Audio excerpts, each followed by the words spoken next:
तुम्ही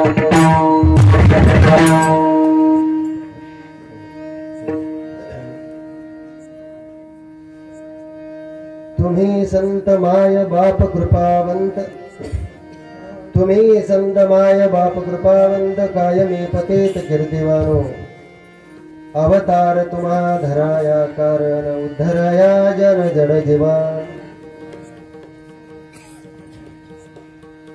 वाढवया सुख भक्ती भाव धर्म, वाढवया सुख भक्ती भाव धर्म, कुळाचारणा मधुठोबाचे, अवतार तुम्हा धराया कारण, उद्धराया जन जड जीवा.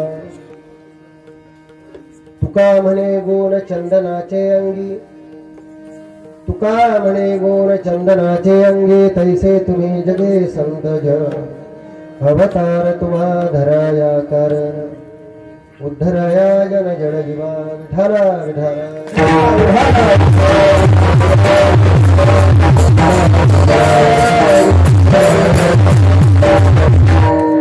तुम्ही संत माय बाप कृपावंत, कायमी पतित कीर्तिवानो, अवतार तुम्हा धराया कारण, उद्धराया जन जड जीवा. समचरण सरोजम सांद्र नीलाबुधाभम, जगनने तपानिं मंडनं मंडनानं, तरुण तुलसीमाला कंदरं गंजनेत्रं, सदयदवलहासं विठ्ठलं चिन्तयामि.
पांडुरंगा करो प्रथम नमन दुसरे चरण संतांच्या, त्यांच्या कृपादाने कधीचा विस्तारो.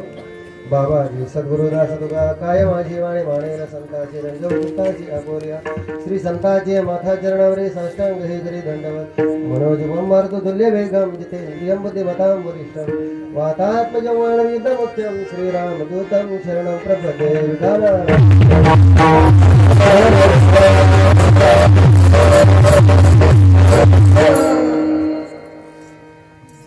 प्रस्तुत कीर्तनरूपी सेवेकरता निवडलेला अभंग श्री संत जगद्गुरु तुकाराम महाराजांचा 4 चरणाचा उत्कृष्ट अशा प्रकारचा हा अभंग आहे. अभंगाचा अल्पसा भाव असा आहे की या अभंगातून जगद्गुरु तुकोबाराय संतांवर संतांचं या अवनी तलावर येण्याचं जे कार्य आहे, ज्या करता ते अवतार घेतात, त्या कार्याचं प्रवृत्ती निमित्त कार्य सांगतात. कशामुळे येतात आणि आल्यानंतर काय करतात, त्यांच्या अवताराला येण्याची कारण काय ते सांगतात. आणि इथं आल्यानंतर ते काय काय करतात आणि त्यांच्या जीवनाचं वैशिष्ट्य सांगतात. विठाला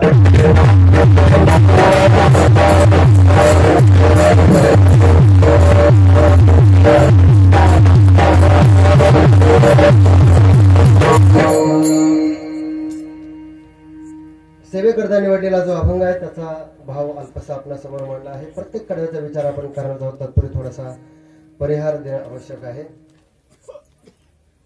भगवंताच्या कृपेनं, साधू संतांच्या आशीर्वादानं आणि समस्त ग्रामस्थांच्या सहकार्यानं संपन्न होत असलेला हा अखंड हरिनाम सप्ताह आणि जवळजवळ 7वं वर्ष किम निमित्तानं आहे आपल्याला सांगण्याचं कारण नाही. कारण प्रातस्मरणीय परमपूज्य आदरणीय ब्रह्मलीन काव्यतीर्थ वेदांत वाचस्पती वारकरी संप्रदायाचे अर्धैव आचार्य श्री हरिभक्तीपरायण जगन्नाथ महाराज पवार उर्फ अण्णा यांच्या 7व्या पुण्यस्मरणाच्या निमित्तानं ही कीर्तनाची सेवा 5व्या दिवसाची सेवा माझ्या वाट्याला आलेली आहे. जशी भगवान परमात्मा मला बुद्धी देईल त्याप्रमाणे मी बोलण्याचा प्रयत्न करणार आहे. खरं म्हणजे या सेवेचे गंमत सांगावीशी वाटते तुम्हाला. हे 7वं वर्ष आहे. मी पहिल्यांदा या पुण्यस्मरणाच्या सेवेकरता येतो आहे. पण मी महाराष्ट्रभर कीर्तन करत असताना असं एकही कीर्तन माझं होत नाही की त्या कीर्तनामध्ये मी अण्णांची आठवण काढत नाही. म्हणजे त्यांची आठवण काढतो म्हणजे उगाच काढत नाही. मी काय महाराष्ट्रातला मी तुम्हाला सांगतो, एवढ्या छोट्याशा लामणगावामध्ये जगन्नाथ महाराजांचा जन्म झाला. त्यांनी आपल्या कार्यानं, कर्तृत्वानं आणि वारकरी संप्रदायाला जे योगदान दिलं ते महाराष्ट्रात आणि देशात त्याचे ठसे आहेत. वारकरी संप्रदायातले लोक जगन्नाथ महाराजांना अजून एक शब्द वापरतात. ते म्हणतात की वारकरी संप्रदायातला हा माणूस म्हणजे सिंह होता, सिंह. आणि हा सिंह हरवल्यानंतर कधी कधी काय असतं तुम्हाला किती पटेल मला माहित नाही, पण खूप मोठी माणसं आपल्या जर अतिजवळ असेल ना तर त्यांचं मोठे पण कळत नाही. बरं का मी काय बोलतो माझं नीट ऐका. मोठी माणसं आपल्याला सहज भेटली आणि ती आपल्या जवळ असली की त्यांचं मोठे पण आपल्याला कळत नाही. म्हणून तुम्ही बघा, आई वडील जन्माला मिळतात म्हणून कळत नाही, ऑक्सिजन फुकट मिळतो म्हणून त्याची किंमत कळत नाही. जेव्हा कोरडामध्ये किंमत मोजावी लागते तेव्हा ऑक्सिजनची किंमत कळते. पाणी जेव्हा बिस्लरीच्या बॉटलमध्ये घेतलं 20 रुपयाला का मग कोणी हात नाही धुत त्या पाण्याने, आणि फुकट भेटलं की मग त्याचं काय करता हे ते सांगायची गरज नाही. कोणत्याही वस्तूचं मूल्य शास्त्र असं सांगतं की एखादी वस्तू जर खूप जवळ असेल तर तिचं मूल्य कळत नाही. आपल्या डोळ्याचं बुबुळ आहे. आदरणीय हरिभक्तीपरायण किसन महाराज साखरे मला आमच्या अण्णांनी आणि तात्यांनी बऱ्याच वेळेस त्यांच्या कीर्तनात नेलं. ते त्यांच्या कीर्तनामध्ये वाक्य सांगायचे. ते म्हणायचे की बुबुळ आपल्या किती जवळ आहे. सगळं जग आपण त्या बुबुळाने पाहतो, म्हणजे डोळ्याने पाहतो, पण त्या बुबुळाची किंमत कधी कळते का आपल्याला? कळतच नाही. उलट चष्मा लावला ना तर चष्मेची किंमत सांगतील लोक, पण बुबुळाची किंमत कळत नाही. का? कारण अति जवळ आहे. तसं डोंगर खूप दूर आहे म्हणून डोंगराची किंमत कधीच कळत नाही. म्हणून वस्तूची किंमत कळण्याकरता ती अति दूरही नको आणि अति जवळही नको. दोन्ही वेळेस ते घातक ठरतं. एक ठराविक अंतरावर पाहिजे. म्हणून म्हणतो मी की आचार्य वेदांत वाचस्पती काव्यतीर्थ जगन्नाथ महाराज पवार आपल्या कुटुंबात, आपल्या कुळात जन्माला आले. ज्यांनी आपल्या गावाचं, आपल्या कुटुंबाचं नाव महाराष्ट्रभर नाही देशभर केलं. आजही जेव्हा मी कोणत्याही महाराष्ट्रातल्या आजच्या घडीला मोठ्या कीर्तनकाराचं कीर्तन जर ऐकलं तर असं होत नाही की त्यांचं नाव ते घेत नाही. आपल्याला त्यावेळेस भूषण वाटतं, आपला अभिमान वाटतो. मोठ्या माणसांची सगळेच लोक नातं सांगतात, पण आपण भाग्यवान आहोत की आपण त्यांच्या भूमीत, त्यांच्या कुळात जन्माला आलो. आणि मला वाटतं त्यांच्या पुण्यस्मरणाच्या निमित्तानं मला त्यांच्या चरणी, त्यांच्या रजकणालाही न शोभणारा खूप सामान्य माणूस मी आहे. मी नेहमी गमतीनं सांगत असतो की मी जगन्नाथ महाराज पवार आणि यादव महाराज पवार यांचा नातू आहे. मग लोक कीर्तन झाल्यावर विचारतात कसे नातू काय, पण त्यांचा नातू आहे म्हटल्यानंतर तुम्हाला सांगतो महाराज, या दोन माणसांनी महाराष्ट्रभर स्वतःची अशी छाप उमटवली आहे की त्यांचं नातू म्हटलं की मला बाकीचं काही करावं लागतच नाही. तुमच्या लक्षात येतं, त्यांचं पुण्य आहे, त्यांच्या पुण्यावर आपलं काम होऊन जातं.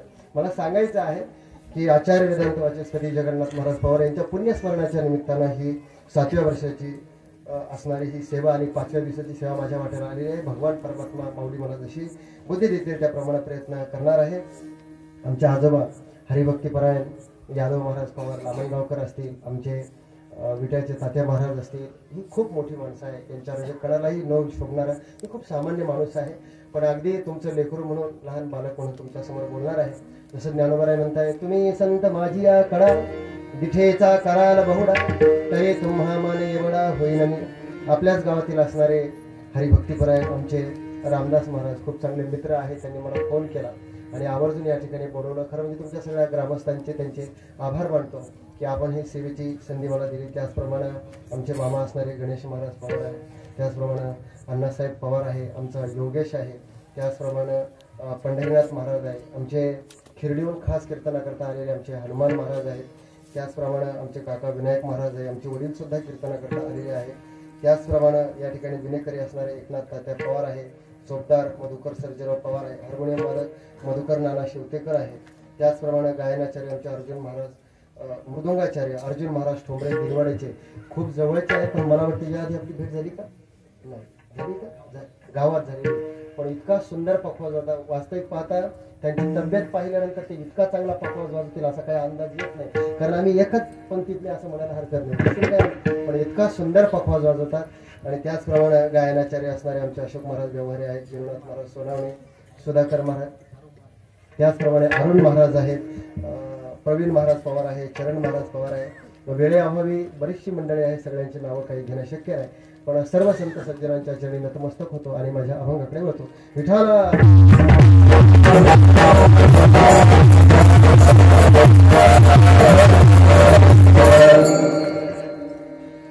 सेवेकरता निवडलेला अभंग हा जगद्गुरु तुकोबरायांचा आहे आणि संतांचं महत्व सांगणार आहे. पण या अभंगाकडे वळण्यापूर्वी रामदास महाराज तुमच्या सगळ्या ग्रामस्थांची या गोष्टी करता आभार मानेल बरं का. कशा करता का तुम्ही कीर्तनाची जी वेळ ठेवली ना 7 ते 9 खूप चांगली ठेवली. कारण तुम्हाला सांगतो आज मी माझ्या कीर्तनामध्ये बऱ्याच वेळेस तुम्हाला जगन्नाथ महाराजांची आठवण या करता सांगेल की जगन्नाथ महाराज पवार त्यांच्या कीर्तनात काय म्हणायचे माहितीये का की कीर्तनामध्ये एखाद्याला जर झोप आली ना झोप तर ते काय म्हणायचे की कीर्तनात झोप आली. पण अण्णा म्हणायचे तात्या कीर्तनात झोप येत नाही हो, आपलं कीर्तन झोपेत घुसलंय. आपलं कीर्तन झोपेत घुसलंय. आपण जर कीर्तन 9 ते 11 ही झोपेची वेळ आहे खरी. जर आपण झोपेत कीर्तन करायला लागलो उलट त्या झोपेने तक्रार करायला पाहिजे की तुम्ही माझ्यात कीर्तन घातलं. ती करत नाही बिचारी. एवढं आपले आभार आहे म्हणून आपण आपल्या वेळेत आपलं कीर्तन करावं. तुम्हाला आभार दे. कारण 7 ते 9 कीर्तन ही खूप चांगली वेळ आहे आणि सगळ्या माता माऊल्यांना सगळ्यांना कीर्तनाला येता येतं, सगळ्यांना बसता येतं. म्हणून त्याकरता तुमचे सगळ्यांचे आभार मानतो. विठ्ठल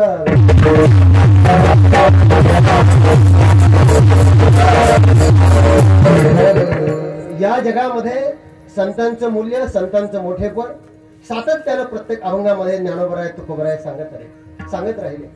पण संतांचं मोठेपण आपण किती सांगावं काय सांगावं. जगामध्ये अलीकडच्या काळामध्ये एक शिकलेली पिढी निर्माण व्हायला लागली. ती आम्हाला विचारते की तुम्ही ज्ञानोबराय तुकोबरायचे विचार आता आम्हाला सांगता काय एवढा बदलला. खरंच ज्ञानोबराय तुकोबरायच्या विचाराची गरज आहे का असं लोक विचारतात. पण तुम्हाला मी थोडंसं अनालिसिस करून सांगतो की संतांच्या वाङ्मयाचा आश्रय का करायचा, संतांच्या विचाराचा आश्रय का करायचा आणि कशा करता करायचा.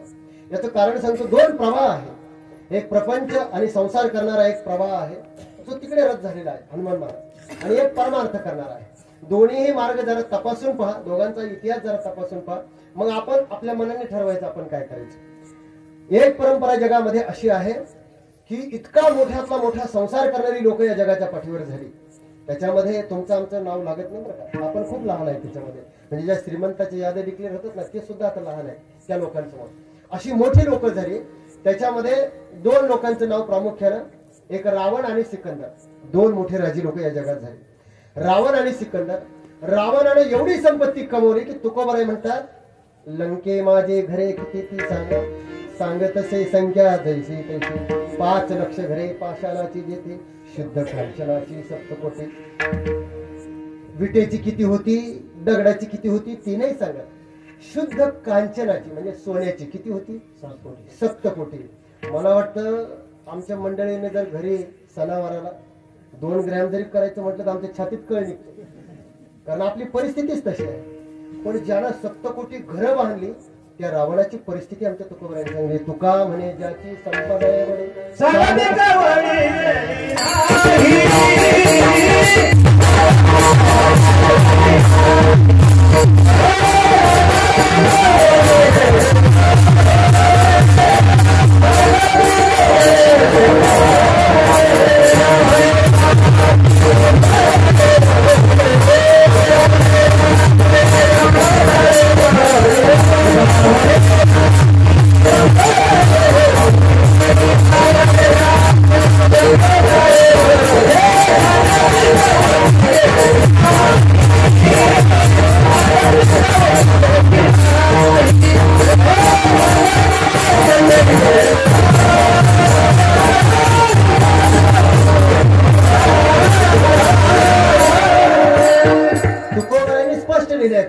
तुका म्हणे ज्याची संपदा एवढी सांगतो कवडी.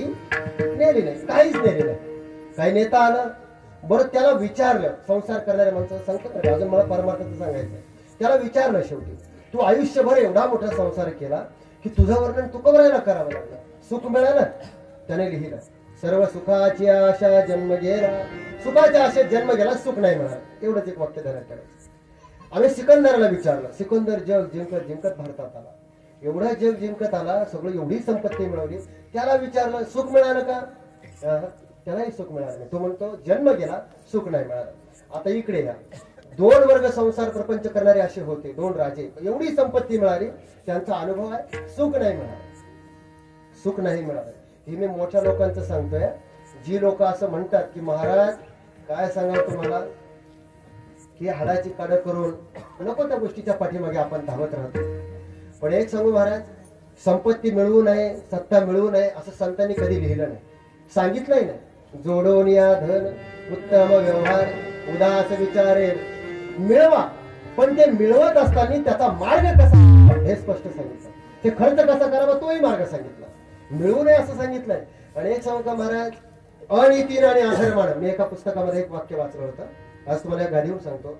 अनितीनं आणि अधर्मानं, अनितीनं आणि अधर्मानं तुम्ही किती जरी पैसा कमवला, किती जरी मोठी सत्ता कमवली, अनितीनं आणि अधर्मानं किती जरी सत्ता आणि संपत्ती मिळवली, तरी ती म्हणजे प्रेतावरची फुलं आहे, जी तुम्हाला हसवी देणार नाही आणि रडूही देणार नाही. तर बघा तुम्ही, जगामध्ये काही माणसं इतकी श्रीमंत होतात, इतकी श्रीमंत होतात की ती 10 साखर कारखान्याचे शेअर्स विकत घेऊ शकते. पण डॉक्टर सांगतात चमचाभर साखर सुद्धा खायची का, डायबिटीज. काही लोक इतकी श्रीमंत होतात, 10 लाखाची नाही, 50 लाखाची नाही, कोटीची गाडी घेतील, पण डॉक्टर सांगतात मुळव्यात झोपून प्रवास करा, बसायचंच नाही गाडीमध्ये. काही माणसं इतकी श्रीमंत होतात, तुम्ही 10,000ची नाही, 1 लाखाची गादी बनवून घ्याल, पण डॉक्टर सांगतात मनक्यात घ्या, काय करा, पोतं टाका, चटई टाका, त्याच्यावर झोपा. कुठं मोजायचं आम्ही सुख? म्हणून संत म्हणताय सर्व सुखाच्या आशा गेला उधार.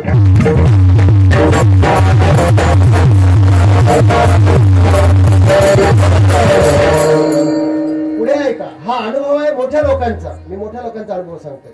तेव्हा आम्हाला सुख नाही मिळालं. मग ऐका, तू ज्ञानोबरायला विचारला आम्ही, ज्ञानोबराय तुम्हाला सुख मिळालं का? ज्ञानोबरायची ओवी आहे ज्ञानेश्वरी तात्या, किंबहुना श्री निवृत्ती ठेविले असो जय तिथे ते काय देव हते वाचे. माझ्या गुरुने ज्या दिवशी माझ्या डोक्यावर हात ठेवला त्या दिवशी मला जे सुख प्राप्त झालं ते मला वाचेनं सांगता येत नाही. हा ज्ञानोबरायचा अनुभव आहे. काय होतं ज्ञानोबरायकडं? लौकिक व्यवहारामध्ये काहीच नव्हतं. मांड भाजायला खापर दिलं नाही लोकांनी. काय जीवन आहे? बरं पुढे चला, आमच्या नाथ महाराजांना विचारलं, वारकरी संप्रदायामध्ये शांती ब्रह्म एकटे नाथ महाराज जर सोडले तर लौकिक व्यवहारामध्ये सगळ्यांची परिस्थिती जेमते, सगळ्यांची परिस्थिती. याच्या पुढे ऐका, तुकोबरायला विचारलं, तुकोबराय तुम्हाला सुख मिळालं का? तुकोबरायचा अनुभव येऊन वेगळा आहे. तुकोबराय म्हणतात माझी परिस्थिती अशी आहे की आमच्या घराजवळ आम्ही सदैव सुडके, जवळ येता चोर धाके, जाऊ पुरती भीते कुत्री घर राखीती. आमच्या घरामध्ये जर कुत्रा घुसलं तर पुढच्या दाराने घुसतं, मागच्या दाराने निघून जातं, त्याच्या तोंडाला भाकर लागत नाही. काय परिस्थिती असेल? आमच्या चुलीमध्ये कधी कधी हरळ उगवते, किती दिवस झाले असेल स्वयंपाक केला नसेल. तुकोबराय म्हणतात आमचं घर असं आहे की आम्हाला जर चंद्र बघायचा असेल तर अंगणात जाण्याची गरज नाही, घरात चंद्रमुळी आहे. अशी तुकोबरायची परिस्थिती आहे. पण याच्या उलट सांगू, एक रावण आणि सिकंदर झाले की एवढी संपत्ती मिळून ते म्हणतात आम्हाला सुख मिळालं नाही. एक ज्ञानोबराय तुकोबराय झाले, त्यांच्याकडे काहीच नव्हतं लौकिक व्यवहारातलं. त्यांना विचारलं तुम्हाला सुख मिळालं का? तर त्यांचा अनुभव सर्व सुख ल्यारो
केली मी अभंगाची याकरता केली की संतांकडे का जायचं, संतांचं पुण्यस्मरण का करायचं, संतांची आठवण का करायची.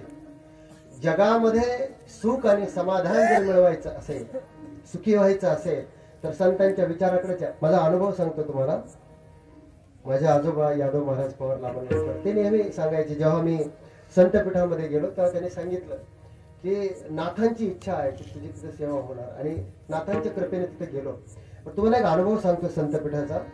माझ्याकडे जे विद्यार्थी आहे, मी कीर्तनामध्ये या करता सांगतो बरं का मुद्दाम, की जी लोक पैशाचा सत्तेचा अहंकार मिळवतात आणि समाजामध्ये ताट मानेन असं जगतात ना, आणि कुठेतरी आम्ही खूप वेगळे आहोत असं दाखवतात, त्यांच्याकरता माझं सांगणं आहे की आपल्या घरामध्ये अडाणी असणारा बाप जो ज्ञानेश्वरी वाचतो, जो तुकोबारायचा गाथा वाचतो, त्याला वेळ समजणारी जी पिढी आहे आता नवीन येते आहे, त्यांच्याकरता सांगतो. तात्या, माझी आता ही 5वी बॅच आहे, पण 5व्या बॅचला आमचे विद्यार्थी कसे आहे माहिती? सगळे कोणी डॉक्टर आहे, कोणी इंजिनियर आहे, कोणी वकील आहे, कोणी जज आहे, कोणी आमदार आहे, कोणी महापौर सभापती, वेगवेगळ्या क्षेत्रातली लोक आहेत. पण एक विचार करतो मी कधी कधी, या लोकांकडे काय कमी आहे बरं? आयुष्यात तर सगळा संसार करून बसले, यांच्याकडे पैसा आहे, बंगला आहे, गाडी आहे, आता काय यांना तुकोबारायचा गाथा ऐकायचा, का ज्ञानेश्वरी शिकायचे? याचं कारण सांगू. जगामध्ये तुम्ही भौतिक ज्ञानानं किती समृद्ध व्हा, माझं बोलणं नीट आहे का? तुम्ही जगामध्ये भौतिक ज्ञानानं किती समृद्ध व्हा, तुम्ही किती मोठा बंगला बांधा, किती मोठी गाडी घ्या, किती पैसा कमवा, 2 पिढ्याला नाही 10 पिढ्याला पुरेल एवढी संपत्ती मिळवली तरी तुम्हाला शेवटी सुखाकरता आणि समाधानाकरता ज्ञानोबराय आणि तुकोबरायकडेच यावं लागेल, हा जगाचा सिद्धांत.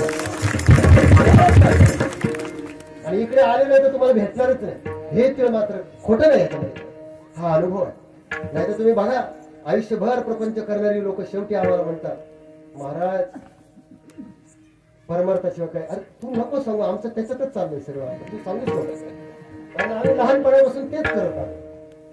हे मी कशा करता सांगतो महाराज. मी कधी कधी स्वतःला भाग्यवान समजतो की अशा कुळात आणि अशा परंपरेत मी आलो की माझं लहानपण ज्यांना ज्यांना माहीत असेल, मला माहित नाही, पण माझी आई मला आज आली नाही कीर्तनाला, पण तिला मी म्हटलं चल, पण आली नाही कामामुळे. पण मी सांगतो, माझी आई मला लहानपणापासून एक गोष्ट सांगते, ती म्हणत असते, काय माहिती काहीतरी कृपा आहे भगवंताची, की माझं लहानपण ज्यांनी ज्यांनी जवळून पाहिलं असेल, माझे नातलग बरेच आहे, त्यांना विचारा, मी लहानपण जर ज्यांनी माझं पाहिलं असेल तर मी एक वेळेस गुंडा झालो असतो पण कीर्तनकार झालो नसतो, एवढा विचित्र होतो. पण तुम्हाला सांगतो, यादव महाराजांनी नेहमी लहानपणी, आता मामाचं गाव हे, इथंच माझा जन्म झाला, मला लहानपणी बरं का मृदुंगाचार्य महाराज मला सांगतो, झोका देताना रामदास महाराज, माझी आई मला अजूनही सांगते की तात्याने एका हाताने झोका द्यावा आणि ज्ञानेश्वरी वाचावी, म्हणून मला वाटतं कदाचित तेच संस्कार माझ्यावर झाले, मला वेगळा अभ्यास करावा लागला, कारण हे एवढं सोपं नाही. नाही तर तुम्हाला सांगतो, आम्हाला कीर्तन करायला पाहिलं की काही लोक म्हणतात, महाराज किती सोपं आहे, सुरू करू दुसऱ्या दिवसापासून, एवढं सोपं असतं तर सगळ्यांनी केलं असतं. हे मी सांगत नाही, ज्ञानोबरांचे शब्द आहे, माझे सत्यवादाचे तप गेले बहुत कल्प. अजून याच्यापेक्षा सांगू, बहुत सुकृताची जोडी,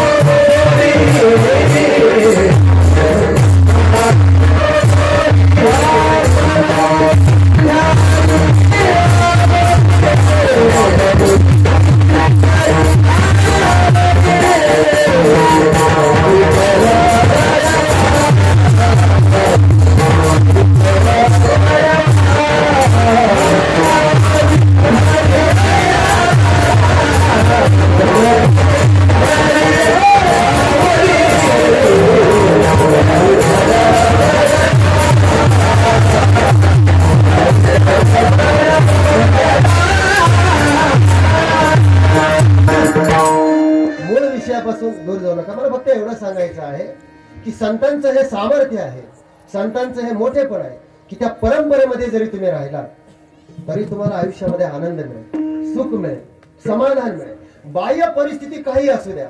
माझे गुरु महाराज रंगनाथ स्वामी कारडगावकर, ज्यांच्याकडे मी शूरला शिकायला होतो, ते एक वाक्य सांगायचे बरं का. बऱ्याच लोकांचा गैरसमज आहे. लोकांना काय वाटतं माहिती का, हनुमान महाराज, लोकांना काय वाटतं, देवाची पूजा केली, देवदेव केला की आपला संसार चांगला होतो.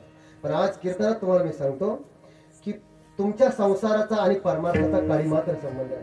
खरं सांगा, मी एक वाक्य तुम्हाला विचारतो, जर तुमच्या परमार्थ केल्याने संसार जर सुधारला असता किंवा त्याच्यात काही फरक पडला असता तर ज्ञानोबराय तुकोबरायचा संसार सुधारायला पाहिजे होता. संबंध आहे का त्याचा? नाही. मग परमार्थ करायचा कशा करता, त्याचं बोलणं नीट आहे का, करायचं कशा करता, याचा सगळ्यात मोठा परमार्थ करण्याचा फायदा हा आहे. ज्ञानोबराय ज्ञानेश्वरीत लिहितात ज्ञानोबा म्हणतात परमार्थ करणारा माणूस आयुष्यामध्ये त्याच्या आयुष्यात जीवनामध्ये बाह्य जीवनात काही संकट येऊ द्या, दुःख येऊ द्या, सुख येऊ द्या, परमार्थ करणारा माणूस राजा जरी राहिला तरी तो चांगलंच आयुष्य जगेल आणि तो जमिनीवर जरी झोपला तरी तो चांगलंच आयुष्य जगेल, कारण ही परमार्थाची ताकद आहे. याचं कारण सांगतो मी तुम्हाला. ज्ञानोबाची ओवी आहे. मेरू पासोने थोरे देह दुःखे चिरे डोंगरे दाटी जे बापणी भरे चित्तन जाते. मेरू पर्वतापेक्षा ही महान महान दुःखाची डोंगर जरी आदळली परमार्थ करणाऱ्या माणसाच्या हृदयावर तरी तो त्याच्या चित्तापासून यत्किंचितही बाजूला होत नाही. ही ताकद परमार्थाची. मग संसार आणि परमार्थामध्ये फरक कुठे पडतो? संकट आल्यानंतर संसारातला माणूस तुटून जातो. संसारामधला माणूस संकट आल्यानंतर तुटून जातो, पण परमार्थातला माणूस किती जरी मोठ्यातलं मोठं संकट आलं तरी त्याच्या देहावर आदळून संकट तुटतं पण तो तुटत नाही. ही परमार्थाची ताकद. म्हणून बघा तुम्ही तुकोबराच्या जीवनामध्ये मुलगा गेला, बायको मेली, बरे झाले माईल मेले देवे माये सोड गेले. आमच्या गाडगे महाराजांच्या कीर्तनामध्ये निरोप आला. काय निरोप आला? मी संत सांगतोय तुम्हाला. गाडगे महाराजांच्या कीर्तनामध्ये निरोप आला, महाराज मुलगा वारला. गाडगे महाराज काही वाईट वाटलं नाही महाराज, एवढंच म्हणले किती गेले कोट्या कोटी काय रडो एका किती जातात. म्हणून संतांची विशेषता आहे की त्यांच्या बाह्य जीवनामध्ये त्यांच्या जीवनात किती संकट येतात, किती दुःख येतात, त्या दुःखाचा परिणाम त्यांच्या परमार्थाच्या जीवनामध्ये. मला वाटतं राम शेवाळकर असेल, प्राचार्य शिवाजीराव भोसले, ती माणसं जेव्हा ज्ञानोबा तुकोबरावर बोलायची तेव्हा एक वाक्य सांगायचे. मला आदरणीय प्राध्यापक डॉक्टर राम शेवाळकरांचं एक वाक्य खूप आवडतं बरं का, ज्ञानोबरांच्या बाबतीत तात्या. ते काय म्हणायचे? ते म्हणायचे की संतत्व किती मोठं असू शकतं. अजून एक वक्ता आहे महाराष्ट्रातला डॉक्टर यशवंत पाठक, ज्यांनी नाचू कीर्तनाची रंगी यावर थेसिस केलाय. त्यांचं एक वाक्य आहे. आपल्याकडे काय झालंय माहितीये का? संतांनी भिंत चालवली, संत वैकुंठाला गेले, संतांनी चमत्कार केला. आम्हाला कुठे लोक प्रश्न विचारतात का हे चमत्कार खरंच झाले का, खरंच संतांनी केले का? माझ्या कीर्तनात आज मी तुम्हाला एक वाक्य सांगतो, गांभीर्याने लक्षात ठेवा. संतांनी चमत्कार केले म्हणून संत मोठे नाहीत. लक्षात ठेवा, वेळ प्रसंगी त्यांच्या जीवनात चमत्कार झाले, पण संतांनी चमत्कार केले म्हणून संत मोठे नाही. डॉक्टर यशवंत पाठक असं म्हणतात की चमत्कार केले म्हणून संत मोठे नाही. अरे जगातला संतत्व हा सगळ्यात मोठा चमत्कार. संतत्व हा जगातला सगळ्यात मोठा चमत्कार. याचं कारण आहे की संतत्व ही वृत्ती आहे, तो स्वभाव आहे अंतःकरणाचा, तो तुम्ही आणू शकत नाही कुठं.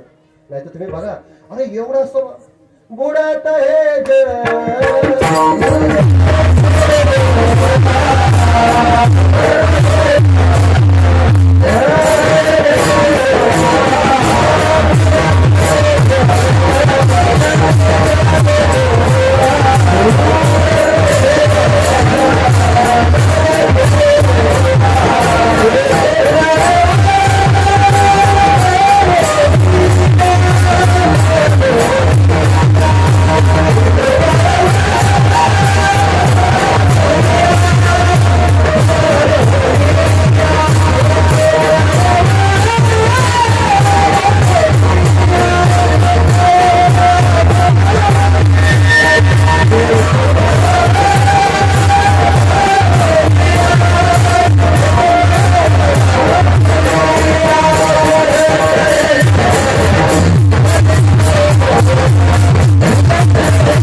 जगामध्ये, माझी आई मला म्हणते, जगामध्ये संत होणं आणि आई होणं सगळ्यात अवघड आहे.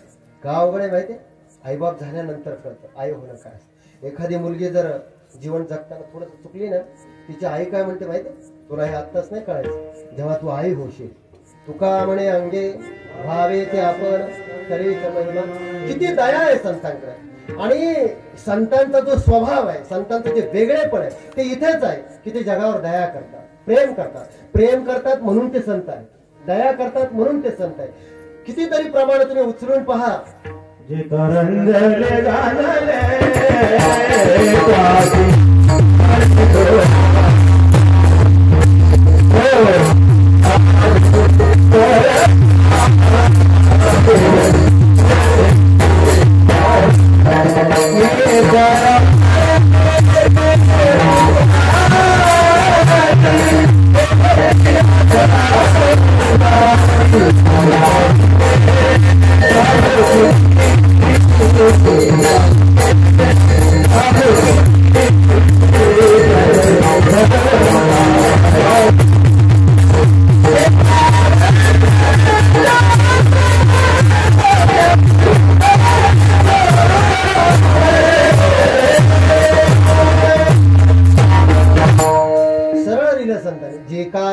गांजले त्यासी म्हणे जो आपुले तोची साधू ओळखावा देव.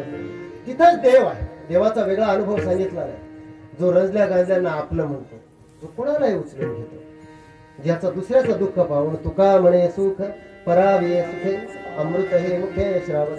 किती दया आहे संतांची. बघा तुम्ही ज्ञानोबरांनी जगावर एवढं प्रेम केलं, एवढं प्रेम केलं. महाराज मी कधी कधी गमतीनं सांगत असतो, तुम्ही विचार करून बघा, आई होणं काय असतं बरं? आई होणं, आई होणं हे तुमच्या देहाशी निगडीत आहे. तुम्ही स्त्री असलं पाहिजे. आई फक्त स्त्रीलाच होता येतं. आई होणं हे प्रसूती वेदनेशी संबंधित आहे. माझं बोलणं लक्षात येत आहे ना? एखादी बाई जरी स्त्री असेल तरी ती आई होईल त्याची काही गॅरंटी नाही. पण आई होणं हे पहिल्यांदा स्त्री पाहिजे आणि नंतर तिला प्रसूती वेदना जेव्हा होतात, जेव्हा ती मुलाला जन्म देते तेव्हा ती आई होते. पण जगातला हा एकमेव चमत्कार आहे. पण हजारो वर्ष झाली पण ज्ञानोबा आहे देहतत्वानं पुरुष आहे, पण सगळं जग आज त्यांना आई म्हणतं. याच्यापेक्षा काय समजतं? मातृत्वाचं अंतःकरण आहे. आईचं अंतःकरण घेऊन जन्माला आलेले ज्ञानोबा आहे. म्हणून बघा जगाचा सिद्धांत बदलवला संतांनी नाही. जन्माला न घालता सुद्धा आई होता येतं हे संतांनी सिद्ध केलं. म्हणून तर संतांनी म्हटलं तुम्ही संत माय बाप, तुम्ही आई आहात, बाप आहात. पुढे सांगू तुम्हाला इतकी दया की माझे आजोबा, आता आजोबा म्हटलं मला नाव मुद्दाम सांगावं लागेल. कोणते आजोबा? आचार्य वेदांत वाचस्पती जगन्नाथ महाराज पवार. तात्या त्यांचे कीर्तनात म्हणायचे, ते म्हणायचे ज्ञानोबरांनी इतकं प्रेम केलं जगावर, इतकी दया केली, त्या दयेला मर्यादाच नाही. इतकं प्रेम केलं की या जगानं ज्ञानोबराच्या झोळीमध्ये मूठभर पीठ सुद्धा टाकलं नाही. पण जर कोणी टाकलं असेल तर त्या झोळी शेण टाकायला लोक विसरले आहे. मांड भाजायला खापर कोणी दिलं नाही. आता त्यांचं नाव घेऊन आमची एवढी मजा आहे का ते कीर्तनात सांगत नाही तुम्हाला. तात्या आम्ही जर कुठे कीर्तनाला गेलो लोक म्हणतात महाराज तुमचे पाय आमच्या घराला लागू द्या, आमचं काहीतरी चांगलं होईल.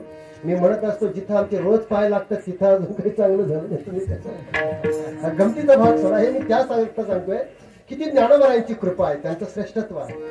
त्यांना खापर दिलं नाही साधं. आणि एवढी दया की ज्या ज्ञानोबराला एवढं छळलं आळंदीच्या लोकांनी, या जगाने एवढं छळलं. पण ते ज्ञानोबराय जेव्हा ज्ञानेश्वरी लिहितात, माझं मध्ये ते वाक्य सुटलं ते तुम्हाला सांगतो. राम शेवाळकर, डॉक्टर राम शेवाळकर यांचं एक वाक्य आहे. ते म्हटले की असा माणूसच कसा असू शकतो, असा संत असूच कसा शकतो की आयुष्यभर जगाने छळलं. पण एक सांगतो, आयुष्यभर जर आपल्याला कोणी त्रास दिला तर कधीतरी कुठेतरी आपल्या तोंडातून त्याच्याविषयी उद्गार येतात. त्याला एखादी शिवी, एखादा शाप आपण देतोच ना, बोलतोच काहीतरी त्याच्याविषयी. पण ज्ञानोबरायला आयुष्यभर त्या जगाने छळलं, एवढी ज्ञानेश्वरी लिहिली, एवढा अमृत अनुभव लिहिला, हरिपाठ लिहिला. राम शेवाळकर म्हणतात साधी गरळ विषाची गरळ. बघा बरं का तुम्ही, ज्ञानोबरायांनी जगाचं हलाहल विष पचवलं. माझं बोलणं नीट आहे का? ज्ञानोबरायांनी जगाचं हलाहल विष पचवलं, पण जेव्हा ज्ञानेश्वरी लिहिली तेव्हा अमृतच बाहेर पडलं. याच्यापेक्षा काय संतांचं म्हटलं? अमृतच बाहेर पडलं. ही संतांची विशेषता आहे. त्याच्यापेक्षा पुढे सांगू, माझे आजोबा जगन्नाथ महाराज पवार म्हणायचे याच्यापेक्षा काय संतांकडे दातृत्व असावं रे, काय प्रेम असावं आणि किती प्रेम करावं संतांनी. इतकं प्रेम केलं ज्ञानोबरायांनी जगावर. माझं बोलणं नीट आहे का? जगन्नाथ महाराज म्हणायचे इतकं प्रेम केलं ज्ञानोबरायांनी जगावर की अरे या जगामुळे ज्ञानोबरायचे आईबाप गेले. माझं बोलणं नीट आहे का? या जगामुळे ज्ञानोबरायचे आईबाप गेले, पण त्या जगाची आई मात्र ज्ञानोबराय झाले. याच्यापेक्षा काय मोठे पण संतांनी. ज्ञानोबराय आई झाले. तुम्ही संत माय बाप, याच्यापेक्षा काय? संतांचं मोठेपण पुढे चला. तुम्ही प्रत्येक संतांचा विषय बघा. नाथ महाराज किती छळलं लोकांनी नाथ महाराजांना, इतकं छळलं. आम्ही त्या नाथांच्या भूमीत आहे म्हणून सांगतो तुम्हाला. ते असतो बघा बऱ्याच ग्रामीण भागामध्ये एक झाड असतं, गोल असा वटा केलेला असतो. काय म्हणतात त्याला? कुत्सर वटा का म्हणतात ते मला नंतर कळालं अभ्यासावरती. जगन्नाथ महाराज म्हणायचे की हे प्रत्येक गावात असे कुत्सरवटे आहेत, यांना दुसरं काही काम नसतं. बरं काही सरकारची पेन्शन वगैरे काही नसतं त्यांना, पण ते तेवढंच काम करत राहतात. बरं त्यांना विचारलं, अण्णा म्हणायचे की यांचं जे हेड ऑफिस आहे ते पैठणला आहे जे नाथ महाराजाच्या अंगावर थुंकत होते. हेड ऑफिसच तिथं होतं त्यांचं. विचित्र लोक ते एवढा त्रास देत. बरं आपण तर त्यांना विचारलं का म्हटले तुम्ही अशी लोकांची निंदा करता, एवढं तुम्ही लोकांना नाव ठेवता, काय बरं तुम्हाला असं लोकांची निंदा करून काय भेटतं? ते म्हटले महाराज तुम्हाला माहित नाही, तुम्ही बहुतेक गीता वाचलेली दिसत नाही. गीतेमध्ये स्वतः देवाने लिहिलंय कर्मण्येवाधिकार असते मा फलेषु कदाचन. याच्याकरता नाही लिहिलं कर्म करत जा फळाची अपेक्षा, याच्याकरता नाही लिहिलं. हे मी कशा करता सांगतोय की इतकं छळलं त्या लोकांनी नाथ महाराजांना. काही ठिकाणी 52 वेळा 102 वेळा जो असेल तो असेल, पण एवढ्या वेळा थुंकून सुद्धा नाथ महाराजांनी साधं असं वर पाहायला पाहिजे होतं ना, कोण माझ्या अंगावर थुंकत, काही पाहिलं नाही. जायचे स्नान करून परत यायचे. किती दया आहे, काहीच पाहिलं नाही. बरं एवढं सगळं केल्यानंतर जो थुंकतोय त्याच्या तोंडाचे, बरं मला गंमत वाटते, तुम्हाला एक गंमत सांगतो की नाथ महाराजाच्या एवढ्या वेळा अंगावर थुंकून सुद्धा नाथ महाराज त्या थुंकणाऱ्याला तर काही बोललेच नाही, पण एवढ्या अंगावरही थुंकला प्रसाद देऊनी मुक्त. ही दया आहे संतांची. डोक्यावर हात ठेवला त्याचा उद्धार केला. आम्ही नाथ महाराज सांगतो, क्षमा मागून बोलतो तुम्हाला, आताच्या महाराज लोकांची धोत्र म्हणजे बगळ्यासारखी पांढरे शुभ्र कपडे, एवढासा सुद्धा डाग नसतो, पांढरे शुभ्र असतात. आता महाराज लोकांना चांगले दिवस आले. अण्णा हनुमान महाराज चांगले दिवस आले, रामदास महाराज आपल्या अंगावर कोणी थुंकत नाही, आता लोक आदर करतात.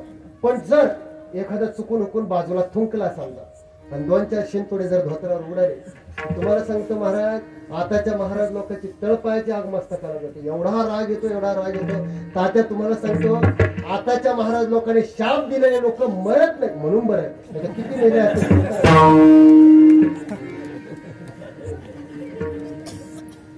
हे मी सांगत नाही, तुकोबरायची वगैरे ऐसे कैसे झाले बोलू कर्म करुणी म्हणती साधू अंगा लावून या राख डोळे अवघड आहे.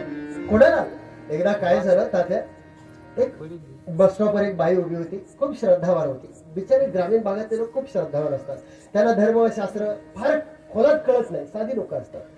त्या बाईला एक साधू महाराज दिसला, कपडे घातले, तिला एवढी दया आली, ती म्हटली साधू महाराजांचं दर्शन घेतलं पाहिजे आणि तसं दर्शन घेऊन म्हणून काहीतरी द्यावं. म्हणून त्याने काय केलं, पळतच आली, धावत आली आणि तिने आपल्या कडसरीने 5 रुपयाचं नाणं काढलं, महाराजाच्या हातावर ठेवलं. महाराजाला एवढा राग आला, एवढा राग आला, पण तो महाराज रागा म्हणतो, काय अक्कल आहे का तुला, काही समजतं का, काही डोक्याचा भाग आहे का? म्हणले आम्ही साधू आहोत, काशीचे साधू आहोत, माहितीये तुला, आम्ही पैशाला स्पर्श सुद्धा करत नाही, काही समजतं का म्हटले तुला. आता ती बाई एवढी घाबरली, घळाघळा रडायला लागली. तिला वाटलं चुकलं आपलं. म्हणले महाराज मला काय माहित तुम्ही एवढे मोठे साधू आहे. म्हणले झाली माझी चूक, आता याला प्रायश्चित्त काहीतरी सांगा. ते म्हणले काहीच नाही, याला एकच प्रायश्चित्त आहे, जे 5 रुपयाचं नाणं तू माझ्या हातावर ठेवलंय तुझ्या हाताने उचल आणि माझ्या खिशात घाल. आता याच्या हाताला चावत होतं का ते? पण जो अहम आपण समाजाला दाखवतो, अरे ज्या संतांच्या विचाराचा वारसा आपण जगाला सांगतो, जे संत विचार आपण जगाला सांगतो, ते विचार जर आपल्यामध्ये नसेल तर आपल्याला तो सांगण्याचा सुद्धा अधिकार नाही. विठाला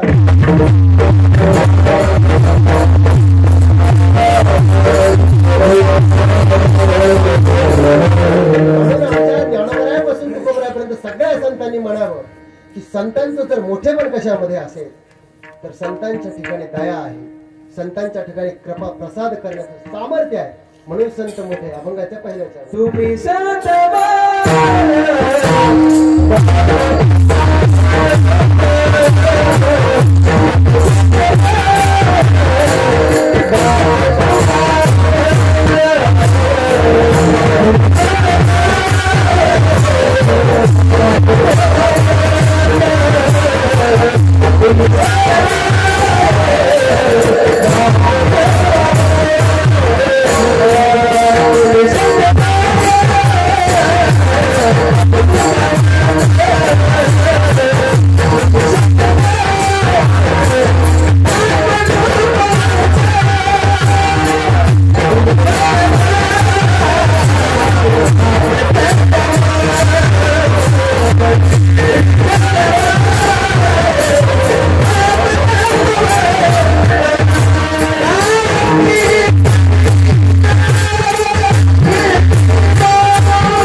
या अभंगामध्ये जगद्गुरु तुकोबरायांनी संतांना मायबाप म्हणतो. मायबाप म्हणण्याच्या आधी संतांच्या बाबतीमध्ये कधी कधी संतांना संत शब्द वापरला, कधी साधू शब्द वापरला. पण तुम्ही संत साधू असाही शब्द आहे. आता एक सांगा, संत शब्दाचा अर्थ काय होतो? संत. साधू शब्दाचा अर्थही तोच होतो.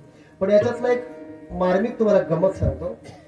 संत शब्द जो आहे तो सत्तावाचक आहे आणि साधू शब्द आहे सामर्थ्यवाचक आहे.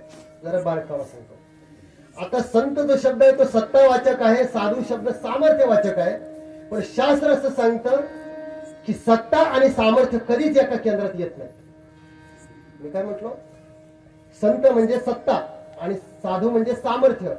पण शास्त्रकार सांगतायत की सामर्थ्य आणि सत्ता कधीच एका केंद्रात येत नाही. पण संतांकडे या दोन्ही गोष्टी आहे, म्हणून तुम्ही संतही आहात आणि साधूही आहात. लक्षात नाही आलं? सोपं सांगतो. काही माणसाकडे सत्ता असते पण सामर्थ्य नसतं, काहीकडे सामर्थ्य असतं पण सत्ता नसते. संसारातलं उदाहरण सांगतो. एखाद्या माणसाला 50,000 पगार असतो आणि सगळ्या कुटुंबाचा उदरनिर्वाह किंवा घर चालवण्याचं जे काही सामर्थ्य आहे ते कोणाकडे आहे? जो घराचा मालक आहे. मी सत्ता आणि सामर्थ्य या दोन गोष्टी सांगतोय तुम्हाला, एका ठिकाणी येत नाही. मग 50,000 कमवणारा माणूस किंवा 1,00,000 पगार कमवणारा माणूस सगळं घर चालवतो. मग घर चालवण्याचं सामर्थ्य कोणाकडे आहे? कोणाकडे आहे? माणसाकडे आहे, म्हणजे घराच्या मालकाकडे आहे. त्याच्याकडे सामर्थ्य आहे पण सत्ता आहे का हो त्याच्याकडे? माझं बोलणं लक्षात नाही आलं का? सत्ता आहे का त्याच्याकडे? बरं, जाऊ द्या. 50,000 पगार कमवून आणणारा माणूस सगळ्या घराचा मालक आहे, सगळ्या घराला हवं नवं सगळं किराणा भरून देतो, सगळं भरून देतो, सामर्थ्य त्याचं आहे. पण घरात आल्यानंतर जर एखाद्या दिवशी त्याला असं वाटलं की आपल्याला बटाट्याची भाजी खायची आहे, तर खरं सांगा त्याच्या मनात आलं बटाट्याची भाजी खायची आहे तात्या, तर त्याच्या मनात बटाट्याची भाजी आहे पण बायकोच्या मनात आहे आज कारलं करायचंय. कोणती भाजी होईल बरं? वा वा, पाय धुवून पाणी प्यावं लागतं. हे मी कशा करता सांगतो आहे? सामर्थ्य कोणाकडे आहे? माणसाकडे आहे. पण सत्ता कोणाकडे आहे? मग माणसाच्या हातामध्ये आहे काय? आहे काय? पगार कमवून आणू शकतो, सामर्थ्य आहे, पण सत्ता मात्र बायकोच्या हातात आहे. तुम्हाला जरी वाटलं बटाट्याची भाजी मला आवडते, पण तुम्ही असं म्हणू शकत नाही की आज कारल्याची करू नको, मला बटाट्याची आवडती, मी कमवून आणले, बटाट्याची कर. बायको ऐकत नाही. बायको काय करते? कारल्याचीच भाजी करते. मग तुम्ही सांगा माणसाच्या हातामध्ये काय? माणसाच्या हातामध्ये काहीच नाही. रामदास महाराज आला, तुम्हाला बी अनुभव आला वाटतं. माणसाच्या हातामध्ये काहीच नाही.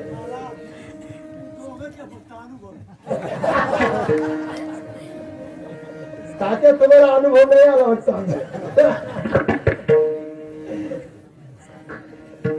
मग माणसाच्या हातामध्ये काय आहे? माणसाच्या हातामध्ये काय आहे की तो बायकोला सांगू शकत नाही की कारल्याची नको करू, बटाट्याची कर. मग बायको जी कारल्याची करेल. माणसाच्या हातात एकच. महाराज तुमचं झालं नाही अजून? लक्षात ठेवा. माणसाच्या हातामध्ये फक्त एवढं एकच, काय की बायकोने केलेली कारल्याची भाजी बटाट्याची म्हणून खाणे. एवढंच आपलं. सत्ता आणि सामर्थ्य हे एका केंद्रात येत नाही, हा अर्थ आहे. तुम्ही संत माय बाप कृपावंत, तुम्ही संत आहात आणि काय आहात? मायबाप आहात. आता ऐका, मायबाप आहात पण मायबाप या शब्दाला सुद्धा मर्यादा घातली संतांनी. कशी मर्यादा घातली? माय बाप जरी सर्पिन का भोका. संतांनी सांगितलं आई जर सर्पिणी सारखी असेल. सर्पिणीचा दृष्टांत का दिला तुकोबरायाने? तो याच्याकरता दिला की सर्पिण हा असा प्राणी आहे की तो पुढे नळ्यात जाताना पिल्ल म्हणजे अंडे टाकत जातो आणि परत येताना भूक लागली म्हणून ते अंडे खात येतो. म्हणजे ती सर्पिण खात येते. मग जेवढे वाचतात आजूबाजूला जातात तेवढेच वाचतात. म्हणून माय बाप सर्पिण का बोका. आई असावी पण सर्पिणी सारखी नको की जी आपल्या लेकराचा घात करेल. आणि बोक्याचा शब्द काय वापरला? कारण बोक्याचा स्वभाव आपल्याला माहिती आहे, तो आपलीच पिलं खाऊन घेतो. म्हणून बोका नको. पुढे आहे का? तुम्ही संत माय बाप कृपावंत. आता माय आणि बाप, संतांना आई म्हटलं आणि बापही म्हटलं. आता आई आणि बाप या शब्दाचं अजून तुम्हाला श्रेष्ठत्व सांगतो. तुम्हाला सांगतो महाराज, अलीकडच्या काळात आम्ही कोणाला आई बापाचं महत्व सांगायचं? बरं तुम्हाला सांगतो रामदास महाराज, आपण जर कीर्तनात आई बापाचं महत्व सांगावं तात्या, लोक काय म्हणतात? महाराज तुम्ही दशक्रिया विधीच्या कीर्तनामध्ये सांगतात कवनाचे माय बाप कवनाचे गणवत, म्हणलं मग टाक वृद्धाश्रमात हे त्याच्याकरता नाही रे बाबा. हे संतांनी केव्हा आणि कसं लिहिलं हे एकदा तपासून पाहावं लागेल. त्याचं शास्त्र आहे. जोपर्यंत तुम्ही माणूस म्हणून जगता, जोपर्यंत तुम्ही माणूस आहे, तोपर्यंत तुम्हाला आई बापाची सेवा करणं, सकळ तीर्थाची जे का माता, हे सगळं लिहिलं. आई बापाचं श्रेष्ठत्व संतांनी, माय बाप काशी त्याने नवे तीर्थाशी, आई बापाचं श्रेष्ठत्व सांगितलं संतांनी. पण आपल्याला कळतं का आई आणि बाप हे कसे आहे जीवनामध्ये? तुम्हाला सांगतो, जगात लोकांना बापही कळत नाही आणि आईही कळत नाही. का कळत नाही माहिती? मी पहिल्यांदाच एक वाक्य वापरलं की जोपर्यंत ते आपल्या जवळ असतात तोपर्यंत त्यांची किंमत आपल्याला कधीच कळत नाही. जेव्हा जातात तेव्हा सांगण्याकरता ते नसतात की ते आपल्याकरता किती मोठे होतात, तोपर्यंत आपल्याला किंमत कळत नाही.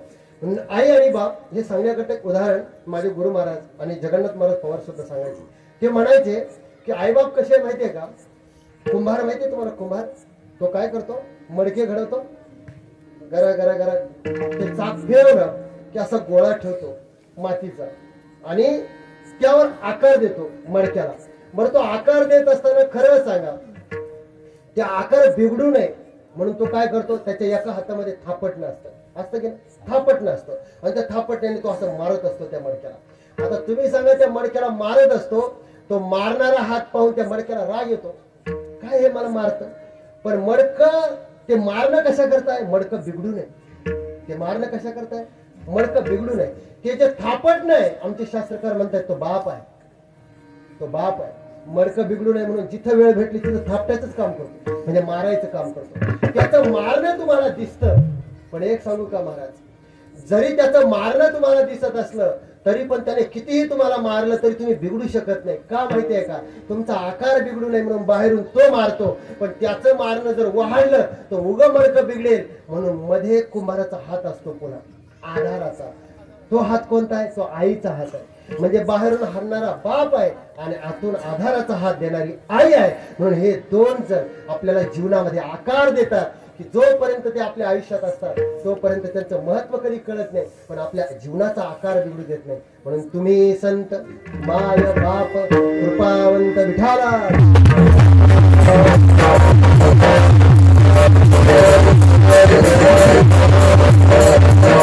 पुढे ऐका, आमच्या संतांनी म्हणावं तुम्ही संत माय बाप, तुम्ही माय बाप आहात. पुढचा एक शब्द वापरला कृपावंत. कृपावंत शब्द का वापरला? कृपावंत म्हणजे दया आणि प्रेम करणं. किती प्रेम करतात, किती दया करतात. संतांच्या दयेला आणि संतांच्या प्रेमाला मर्यादाच नाही. तुम्ही कोणतंही प्रमाण उघडून बघा, त्या प्रमाणामध्ये एक वाक्य तुम्हाला दिसेल, ब्रह्ममूर्ती संत जगी अंतरले उद्धाराया आले दीनजन, दीनजनांचा उद्धार जे कारंदले गांधले. कोणतंही प्रमाण घ्या तुम्ही, संत माय बाप धन्य ते संसारी दयावंत जे अंतरी, कोणतंही प्रमाण घ्या. येथे उपकारासाठी आले घरच्या, कोणतंही प्रमाण घ्या, संतांच्या ठिकाणी दया आहे, प्रेम आहे आणि म्हणूनच ते संत आहे. पुढे चला, याच्यापेक्षा तुम्हाला सांगू, संत आणि देव याच्यामध्ये फरक सांगतो तुम्हाला. असं म्हणतात शास्त्रकार, असं सांगतात की जर ब्रह्मचैतन्याला जर माया ही उपाधी लागली तर ईश्वर तयार होतो, म्हणजे देव तयार होतो. पण त्याच ब्रह्मचैतन्याला जर अविद्या ही उपाधी लागली तर जीव तयार होतो, आणि त्याच ब्रह्मचैतन्याला जर दया ही उपाधी लागली तर संत तयार होतो. म्हणून संतांचं हे मोठेपण आहे. संत इतकं मोठे पण जगामध्ये कोणाजवळ नाही. आणि याच्यापेक्षा तुम्हाला सांगू, संत जगाला कळत नाही. संतांचं मोठे पण जगाला कळत नाही, संतांचं परोपकार करणं जगाला कळत नाही. पण आचार्य वेदांत वाचस्पती जगन्नाथ महाराज पवार त्यांच्या कीर्तनामध्ये एक वाक्य सांगायचे. ते म्हणायचे की या महाराष्ट्रातला माणूस ज्ञानोबराय तुकोबराय नंतर जन्माला आलो, तुम्ही आम्ही भाग्यवान आहोत. का भाग्यवान आहे माहितीये? कारण हा महाराष्ट्रातला माणूस किती जरी साधा दिसत असेल, किती जरी गरीब दिसत असेल, पण त्याच्यामध्ये जे चैतन्य आहे, त्याच्यामध्ये जो आनंद आहे, जो ओसंडून वाहतो, तो कोणामुळे आहे? तो ज्ञानोबरायामुळे, तो तुकोबरायामुळे. कारण ते वाक्य सांगायचे, ते म्हणायचे की महाराष्ट्रातला माणूस जर विजेची तार असेल, ते म्हणायचे महाराष्ट्रातला माणूस जर विजेची तार असेल तर त्यातली वीज मात्र ज्ञानोबराय तुकोबराय आयुष्यात कधी दिसत ज्ञानोबराय. म्हणून आमच्यामध्ये चैतन्य आहे, आमच्यामध्ये उत्साह आहे. आणि तुम्ही बघा, संतांची दया, संतांचं प्रेम आपल्याला जगामध्ये आपल्या उद्धाराला कारण होतं. विठाला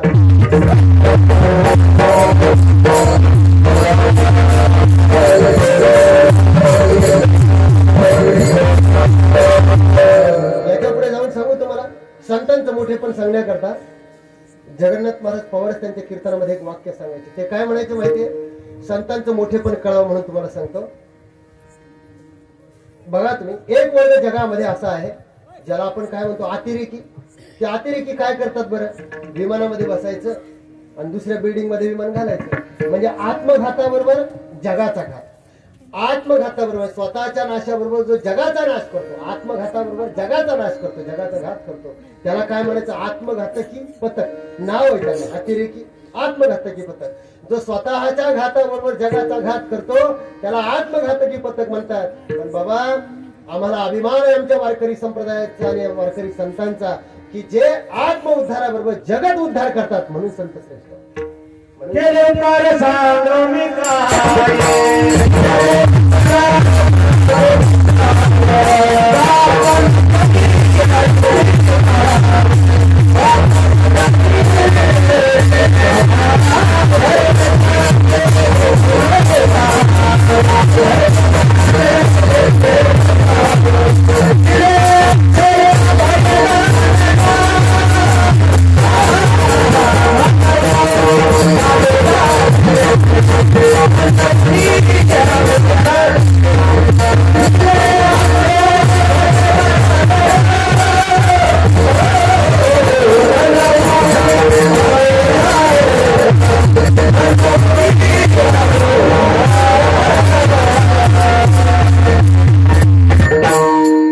संतांचं दान दिले अक्षय अभय दान. हे संतांचं मोठेपण, संतांचं देणं. आणि संत एवढं देतात की आपला पदर कमी पडतो. संतांचं देणं खूप मोठं आहे.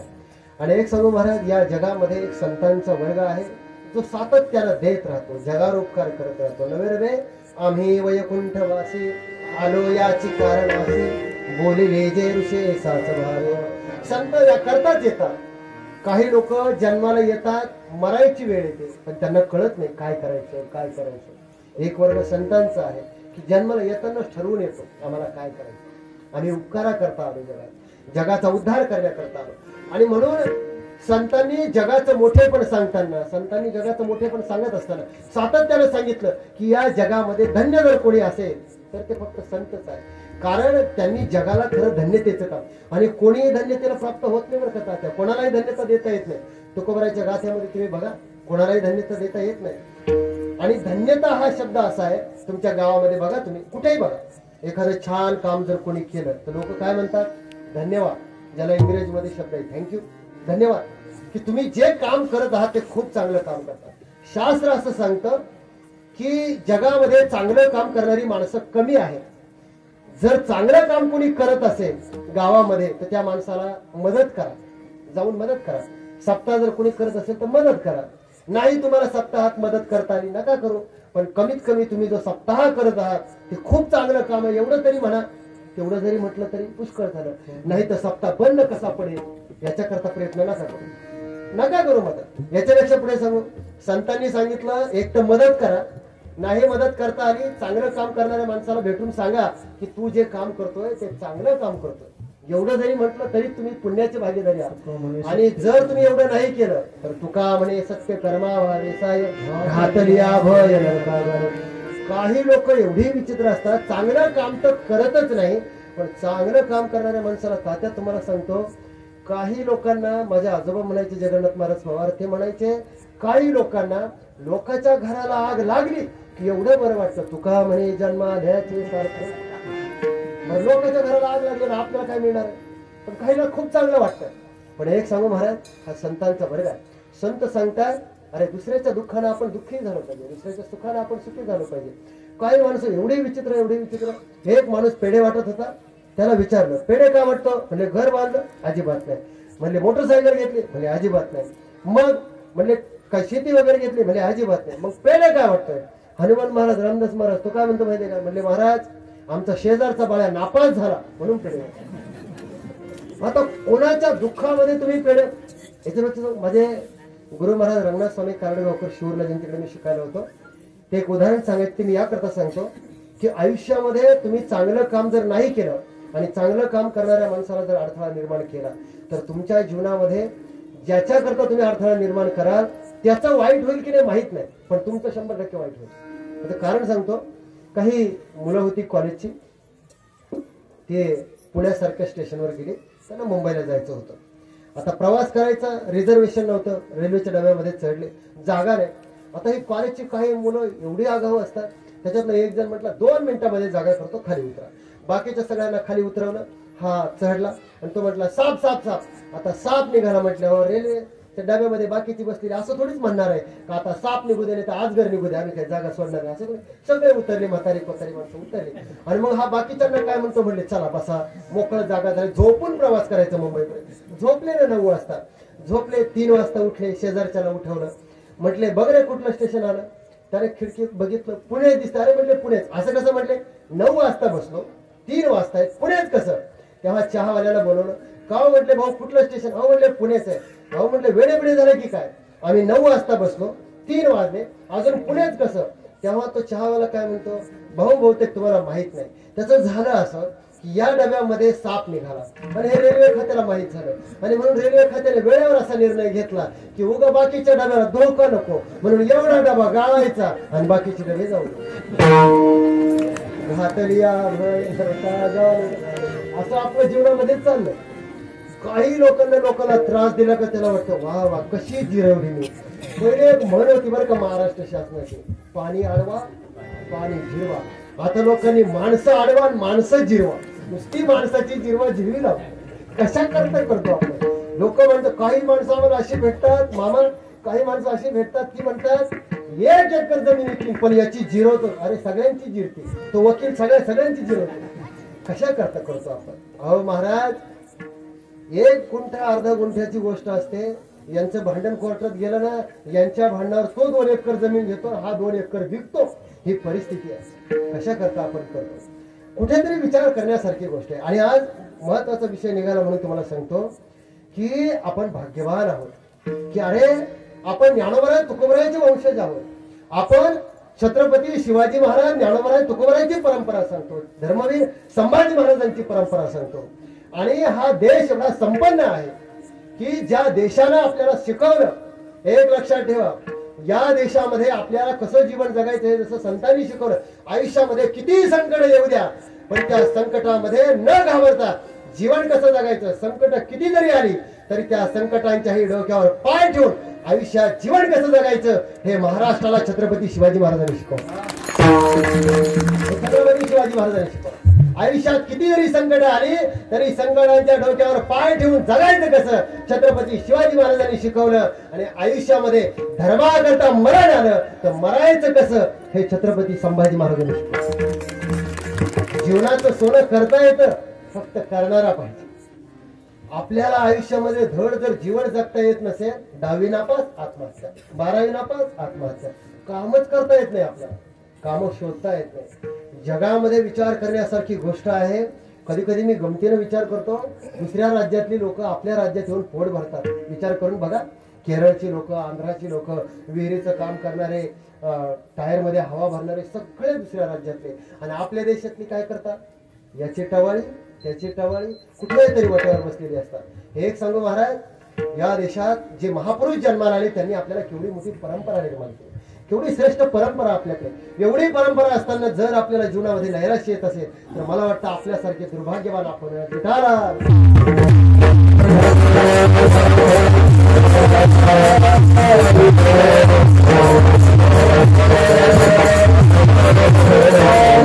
म्हणून आमच्या साधू संतांनी म्हणावं की आयुष्यामध्ये संतांकडे बघून तुम्ही जीवन जगा.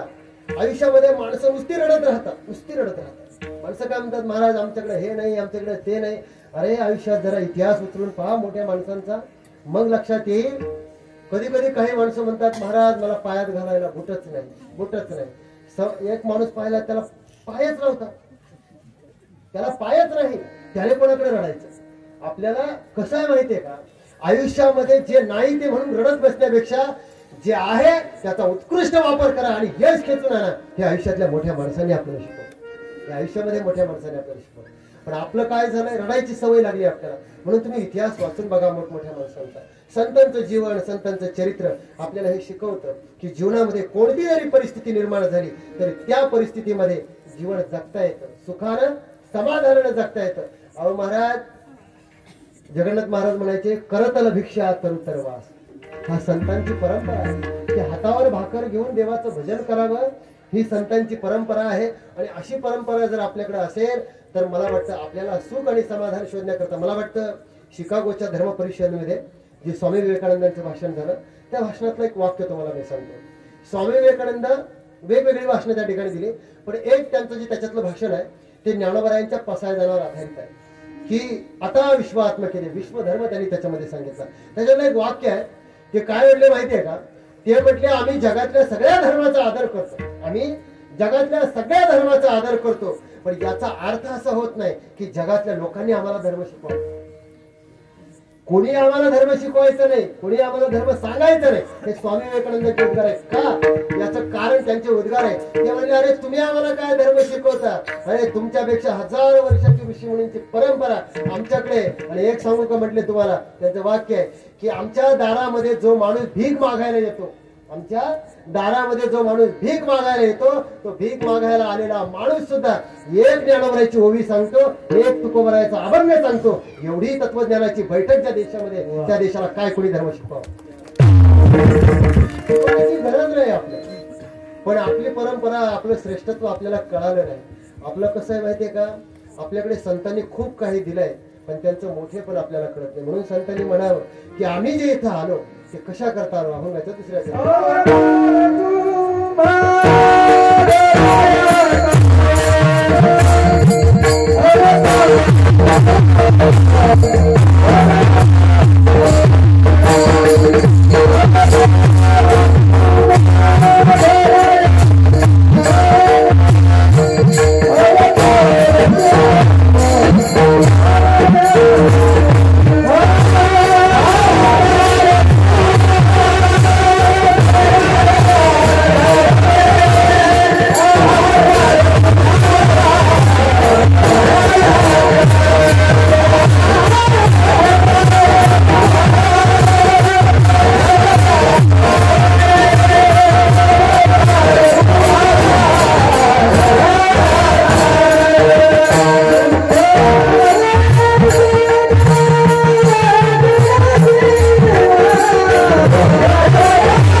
संतांचं हे ब्रीद वाक्य आहे.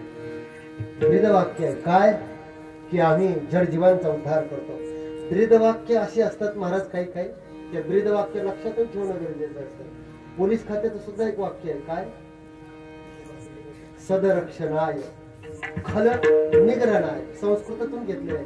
त्याचा अर्थ काय होतो? सदरक्षणाय खल निग्रहणाय. सदरक्षण म्हणजे आम्ही चांगल्या माणसांचं रक्षण करू, खरं निग्रहणाय वाईट माणसं, दुष्ट माणसं त्यांचं निर्धारण करू. खरं सांगा, पोलिसाची भीती सगळ्यात जास्त सज्जन माणसाला वाटते का चोराला वाटते? आता हे कीर्तनातच बोला, त्यांच्या देखत नका अहो महाराज. ते एकदा माझं कोर्टामध्ये व्याख्यान होतं, तिथं पोलीस होते. म्हणलं आता आले आपल्या तावडीत, बोलायला काय हरकत आहे. मी बोललो असतो. म्हणलं खरं सांगू का साहेब तुम्हाला?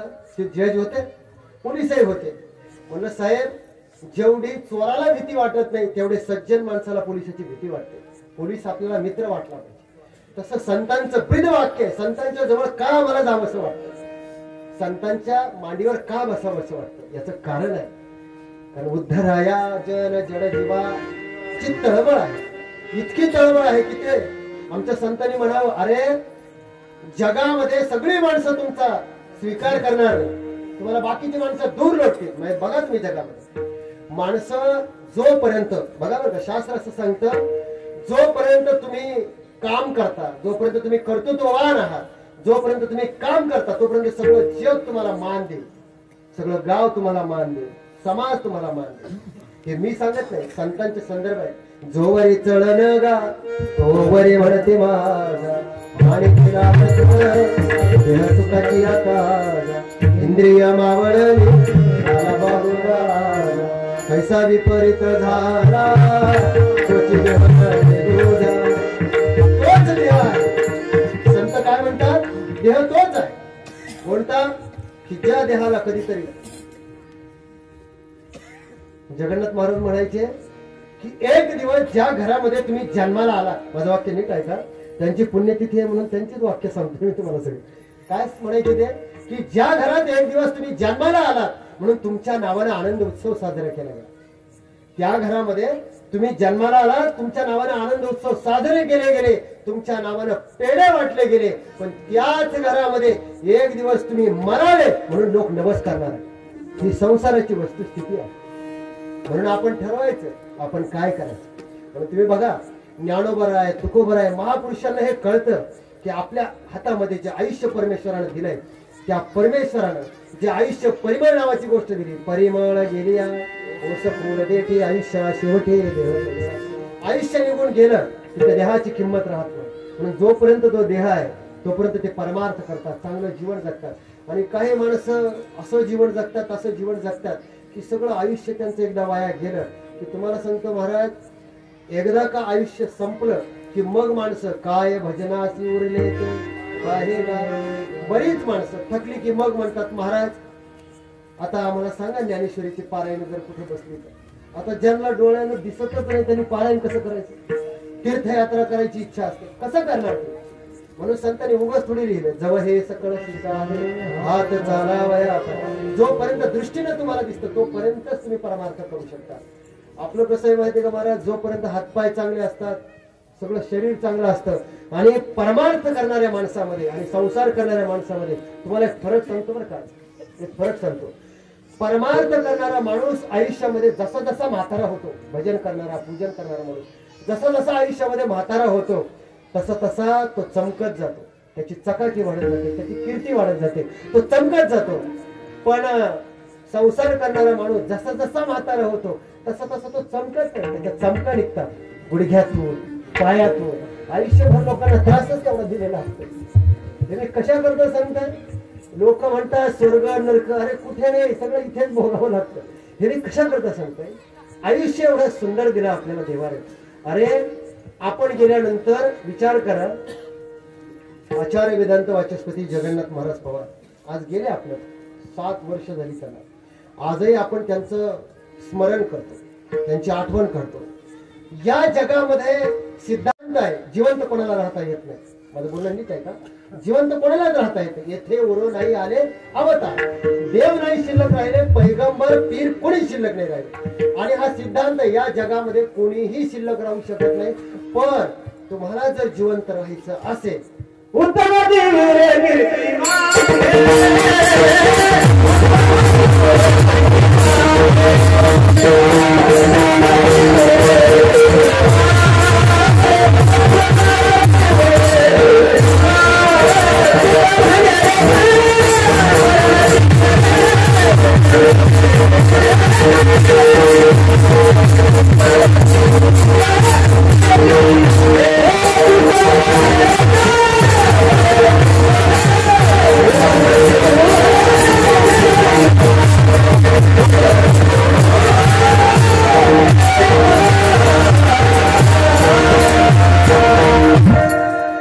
तुम्हाला जर जिवंत राहायचं असेल तर तुम्हाला दुसऱ्यांच्या विचारामध्ये जिवंत राहता येईल, कीर्ती रूपाने मागे राहता येईल. कारण तुम्ही बघा, जर आपण गेल्यानंतर आपल्या नातवानं, आपल्या पुढच्या पिढीनं, समाजानं जर आपलं नाव काढलं की आमचे आजोबा असे होते, आमचे पणजोबा असे होते, ही तुमची कीर्ती आहे. आणि त्याच रूपाने तुम्हाला शिल्लक राहता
आपली कीर्तनाची वेळ संपत आलेली आहे. 7 ते 9 आपली वेळ आहे. वेळेत कीर्तन संपेल, काळजी करू नका.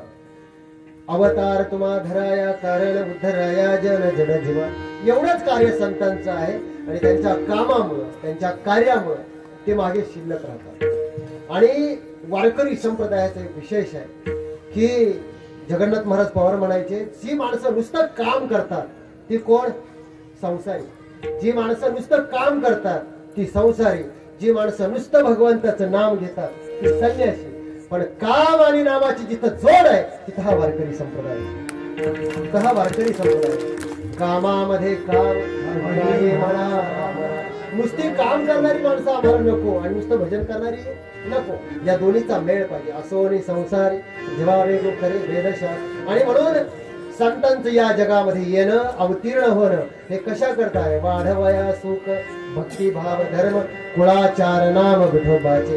आणि शेवटी तुकोबराय म्हणताय, तुका म्हणे गुण चंदनाचे अंगी तैसे तुम्ही जगे संत जन. शेवटच्या चरणावर एक 5 मिनिटं विठोबा रखुमाई भजन झाल्यावर मी बोलेन आणि सेवेला पूर्ण विराम देईल. यथामती यथावकाश अभंगाचा भाव सांगण्याचा प्रयत्न केला. वारकरी संप्रदायाच्या नियमाप्रमाणे पुरुष मंडळींनी वरात करा. माझ्या माय मावल्यांनी वरात नका करू, परंतु भजन केल्याशिवाय राहू नका. विठोबा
नियमानुसार कीर्तनाची वेळ संपलेली आहे. पण तुमची परवानगी असेल तर एक 5 मिनिटं बोलू. शेवटचं चरण. तुका म्हणे गुण चंदनाचे अंगी तैसे तुम्ही जगे संत. या जगामध्ये संतांचं मोठेपण सांगण्याकरता खूप साऱ्या उपमा दिल्या गेल्या. सांगायला वेळ कमी, पण फक्त 3 ते 4 मिनिटांमध्ये संतांना वेगवेगळ्या उपमा वापरल्या. पण संत सगळ्या उपमेला पुरून उरतात, पण त्याहून ते कसे मोठे आहेत हे सांगण्याकरता वेगवेगळ्या उपमा आहेत. आणि म्हणून त्या उपमा तुम्हाला सांगण्याचा प्रयत्न करतो. तुका म्हणे गुण चंदनाचे अंगे तैसे तुम्ही जगे संत जन. विठाला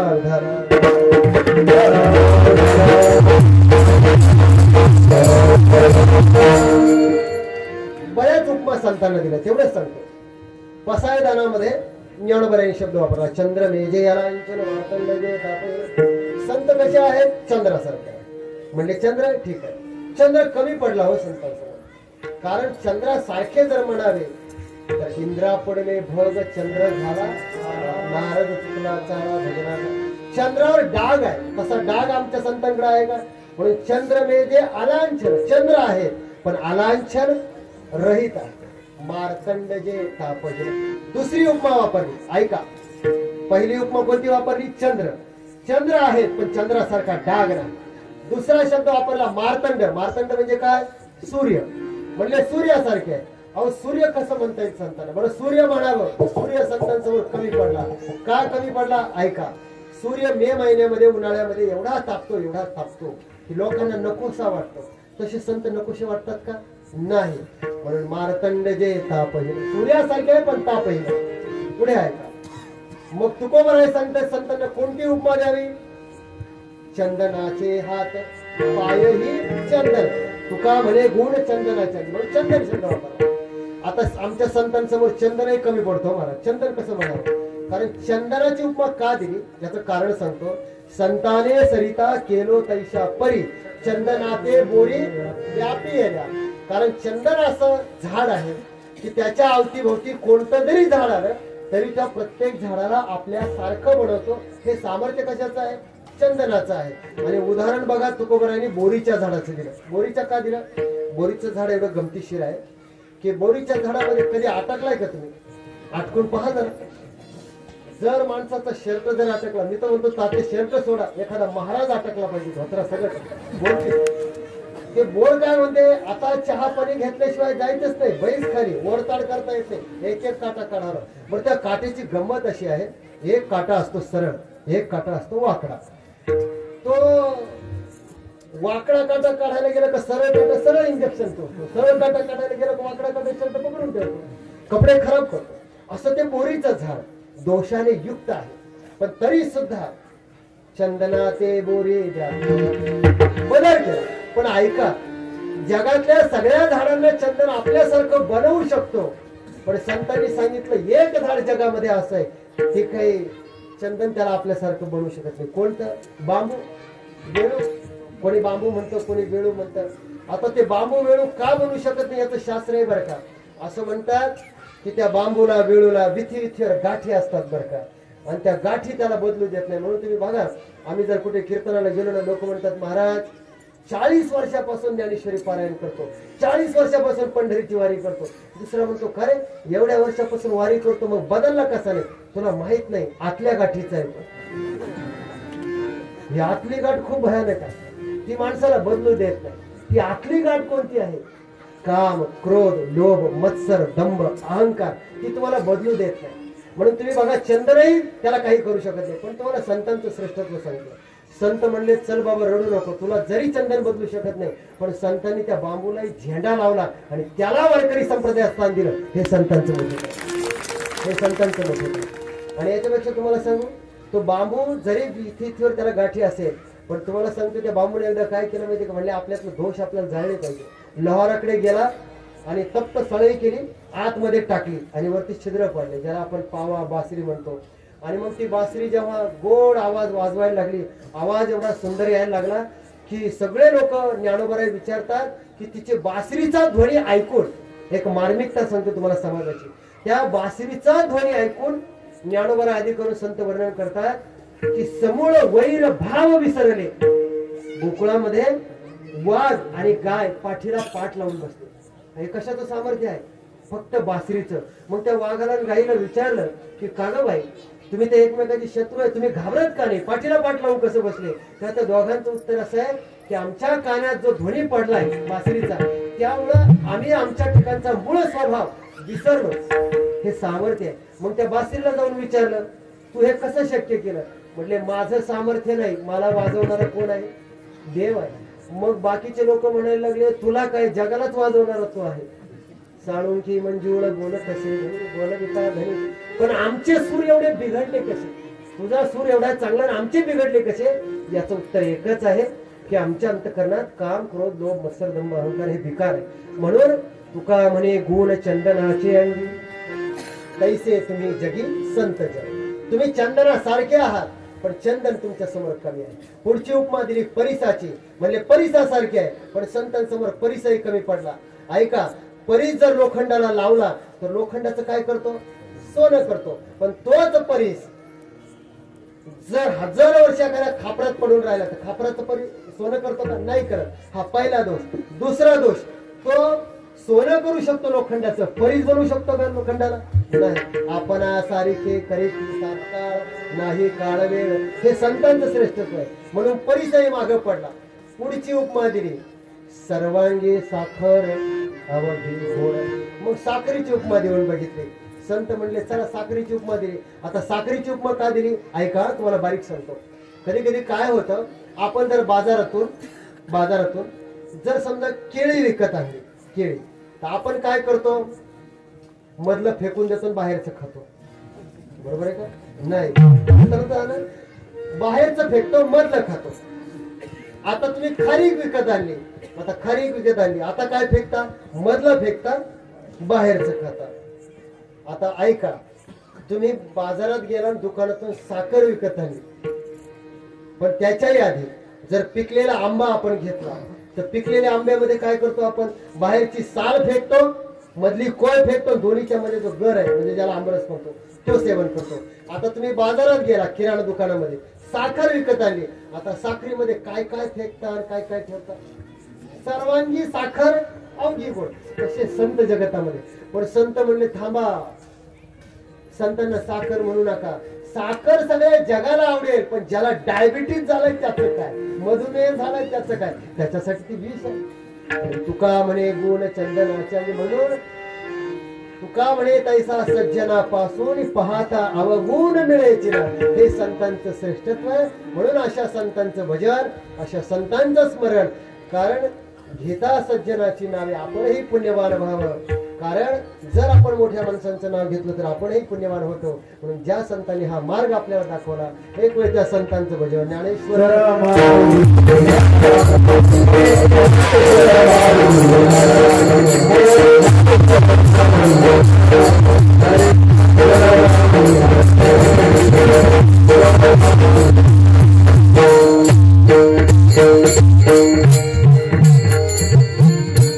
झालेली सेवा स्वामी चरणी